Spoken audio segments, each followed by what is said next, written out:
조간 브리핑입니다. 중앙일보는 최근 미국과 유럽 등에서 탐욕 인플레이션, 그리드플레이션을 두고 다시 논쟁이 일고 있다고 보도했습니다. 파이낸셜 타임스 등에 따르면 영국과 유로존에선 올해 식료품 원자재 값이 내린 뒤에도 식품 기업이 가격을 내리지 않고 폭리를 취했다는 주장이 나왔습니다. 이사벨라 베버 미 매사추세츠대 경제학 교수는 비용 상승을 핑계로 기업이 다 같이 과도하게 가격을 올리고 원자재 가격이 내려도 그대로 버티는 것이라고 지적했습니다.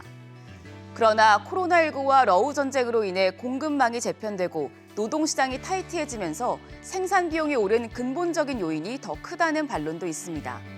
그리드플레이션 주장이 성립하려면 민간 기업의 순이익률이 최근 증가해야 하는데 코로나19 대유행 이전과 크게 다르지 않다는 해석도 있습니다. 동아일보는 장중 33년 만에 최고치를 찍은 일본 증시를 분석 보도했습니다. 니케이 평균 주가는 어제 장중 33년 전 최고치를 넘은 33,808선까지 올랐습니다.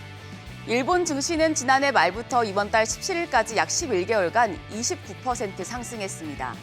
이 같은 증시 화랑은 기록적인 엔화 약세 현상 장기화에 따른 일본 주요 기업의 실적 개선 영향이 컸습니다. 글로벌 공급망 재편으로 탈중국에 나선 기업들의 투자가 일본으로 향하는 효과도 누리고 있습니다.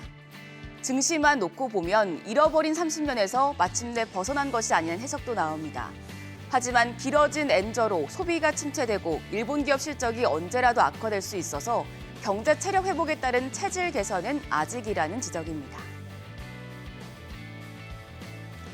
한국경제신문은 유로존과 영국이 조기 기준금리 인하에 나설 것이란 기대감이 커지고 있다고 보도했습니다. 파이낸셜 타임스에 따르면 시장에선 유럽중앙은행과 영국중앙은행이 내년 6월께 금리 인하를 시작할 것이란 전망이 굳어지는 분위기입니다. 지난달 초까지만 해도 금리 인하 논의는 시기상조란 해석이 우세했지만 한 달 새 분위기가 뒤바뀐 건 경기 침체 우려가 짙어지고 있기 때문입니다. 지난 10월 유로존 소비자 물가지수 CPI 상승률은 2021년 7월 이후 최저 수준인 2.9%로 낮아졌고 같은 기간 영국의 CPI 상승률도 2년 만에 최저치를 찍었습니다.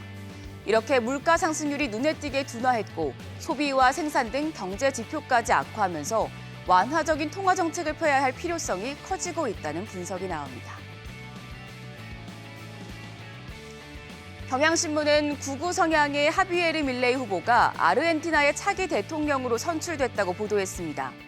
현지 시간 19일 치러진 아르헨티나 대선 결선 투표에서 밀레이 후보가 55.69%의 득표율을 얻어 당선됐습니다. 세 자릿수에 달하는 초인플레이션으로 극심한 경제난에 시달리고 있는 아르헨티나 유권자들의 좌절감이 밀레이의 당선으로 이어진 것으로 보입니다. 밀레이 당선인은 선거 결과가 나온 뒤 오늘 아르헨티나의 재건이 시작됐다면서 아르헨티나의 잃어버린 번영을 되찾겠다고 밝혔습니다. 이번 대선 결과로 남미에서 두 번째로 큰 경제 규모를 가진 아르헨티나에서 정치와 외교, 경제, 사회 등 전 분야에 걸쳐 급진적인 변화와 충격이 불가피해 보입니다. 특히 경제학자 출신인 밀레이 당선인이 중앙은행 폐쇄와 달러와 공식 화폐 사용을 주요 공약으로 내세운 만큼 경제 정책에서 큰 변화가 예상됩니다.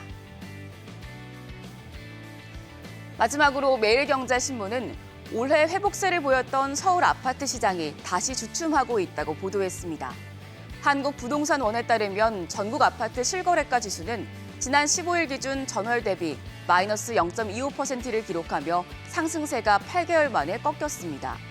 실제 서울부동산정보광장에 따르면 9월 서울 아파트 거래량은 3,367건으로 한 달 전보다 12.8% 줄었고 10월 거래 건수도 2,163건에 그쳤습니다.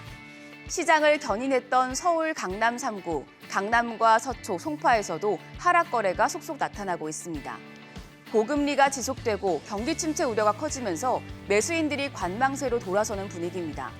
정부가 추가 대출 규제도 고민하고 있어 지난해 말과 같은 부동산 2차 조정이 현실화하는 것이 아니냐는 우려가 나오고 있습니다. 지금까지 조간 브리핑이었습니다.